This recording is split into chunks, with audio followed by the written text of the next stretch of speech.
All right, let's hop on the Acela and head down to D.C. as once again we try to figure out how and why Congress seems to have gone wrong. Stop me if you've heard this before. The partisanship, the dysfunction, and of course the single-digit approval rating. Today, two groups from opposite ends of the political spectrum, the Brookings Institution and the American Enterprise Institute, are out with a new report analyzing the influences on Congress, including the influence of money. In 2012, it took spending of $10.3 million on average to win a Senate seat and $1.6 million to win a seat in the House. That means a ton of fundraising calls from incumbents and challengers, and instead of using that time to focus on policy. And looking back over the last 14 election cycles, spending has continued to trend higher and higher. So what's a lawmaker or a candidate to do? Look for outside cash from political action committees or PACs. Their influence has kept growing as races have gotten more and more expensive, but PACs don't really tell the whole story since there are all kinds of PACs. So the authors broke it down a little bit more spending from corporate PACs and trade groups, think pro-business, while PAC spending by labor unions, think pro-worker, has been shrinking. And I want to start there because when we first heard about Citizens United, which was opening up PAC money, basically unfettered PAC money, it was, well, this is fair because you have corporations and you have labor unions who can sort of compete with their dollars. But guys, that's not really what's been happening lately. But super PACs are different than PACs. I mean, super PACs, the unlimited dollar amounts is what Citizens United did. The traditional PACs we're talking about from corporations are monies which employees write checks into the PAC, and those PACs then go towards representatives. But it's the same underlying argument. It's freedom of speech, and why can't I use my dollars in lieu of But my they could always use speech? regular PACs could always operate. That wasn't Citizens United. Fair enough. But is this a trend that's healthy for the country? I agree with free speech. I think that people can spend as much as they want and report it. That's the key. Nobody disagrees with free speech, but the idea of this much money getting into the system, Assemblyman, how does this not come up the works? Well, I don't think it is a bad thing. I think it's a good thing. You look at the last few cycles, incumbents are much more vulnerable than they've ever been. There's a district here in the Hudson Valley that changed hands 3 or 4 times in the last 8 years. Now it's Congressman Maloney. And I think that's a good thing. Incumbents were entrenched for decades. It was impossible even for a great challenger to take them down. And now more money means more information. I trust voters to sort through the information and see what they believe. You can ask Linda McMahon. She spent, I don't know how much professional wrestling money twice to be a U.S. Senator from Connecticut, and she barely cracked 40%. So I don't think money is the most important thing. I don't think having more information out there.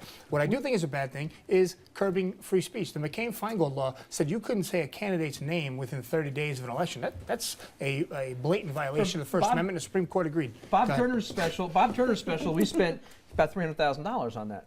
We were outspent more than 5 to 1. So the money doesn't necessarily make the difference. I'm not saying it's a universal rule. It's okay. We're Republicans. You think we're going to say no, I don't. That's why I'm bringing it. Let me say one other thing. Your premise that business money is automatically going to the right of center candidates, to the Republican candidates. Let's look at Facebook. Let's look at Google. Those are some of the biggest corporations in America. Wall Street overwhelmingly gives to Democrats. So it is not labor unions. I didn't say it's not going to both ways. And what you're not taking into account. Yep. With all due respect to my friends, but I like an awful lot. One of the worst things that ever happened to the American political process is money. It is awful. If you look at Cory Booker, for example, in Newark, New Jersey, now I'm talking about not Cory Booker about to go to the Senate. I'm talking about activist Cory Booker that was on Oprah and everyone was saying the Ivy League education, how great he was. It took him several times to beat the corrupt incumbent mayor, Sharp James, because he didn't have the money. So you may have the message, you may be the greatest looking candidate in the world. If you ain't got the money, guess where you're going? Absolutely nowhere. I close on this note. It's almost like if it wasn't so sad, it would be funny. Eddie Murphy, the movie where he goes to Congress. Distinguished Gentleman. Distinguished Gentleman. It's so realistic. I know it's a movie, but it's so realistic. He takes the name of a dead congressman, runs in the election, and he's a con man and goes to, I'm not saying that about this side, but goes to Washington. That's what our political process is now. I thought you were talking about me when you said the best looking candidate, the best message. Yes. Let me just say that I think there is a huge question as to whether more money gives voters better information. information.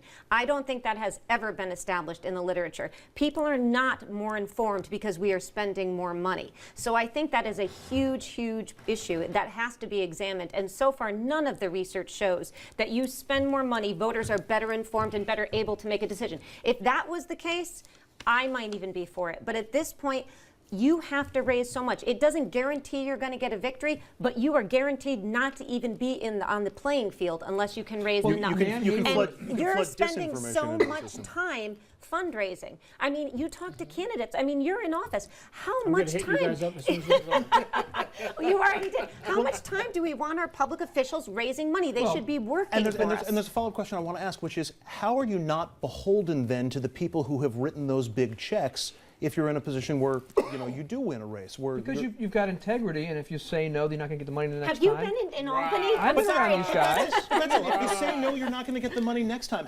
That's the definition of being beholden to the money, isn't it? No. But the point is, when you say no, you run that risk and you accept that. Here's the question.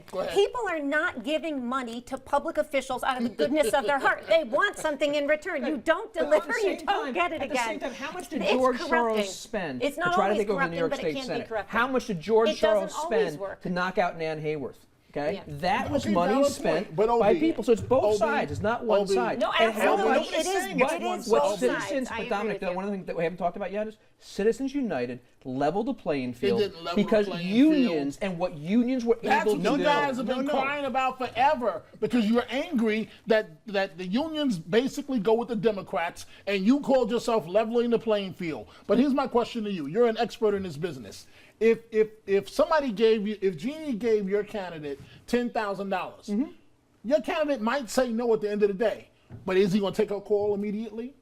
My people. They would always take my call with or without that money. They would already have a relationship. I don't understand what that would be. In the distinguished gentleman, they call that good government. Right. Last word of the assembly. You know, I'd like to see, because there is the worry about the quid pro quo. A couple of stings, a couple of abscam type stings on some members of Congress would chill that kind of stuff. But we don't see any enforcement of that. Yeah, but you know what? Here's the thing.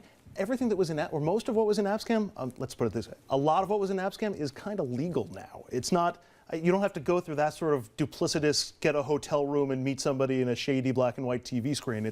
A lot of that is above board now. All right. Unless you're a New York Democrat, then you're meeting people in hotel rooms. Right. Almost makes she said a New York Democrat. Let's make sure we got that clear. Almost makes you wonder why they had to jump through those hoops. All right. We're going to wrap this conversation up. Up next, ever wonder why a rabbi from New York would find herself in Cuba? What about Ethiopia? We're going to have the answer after a quick break. Stay with us.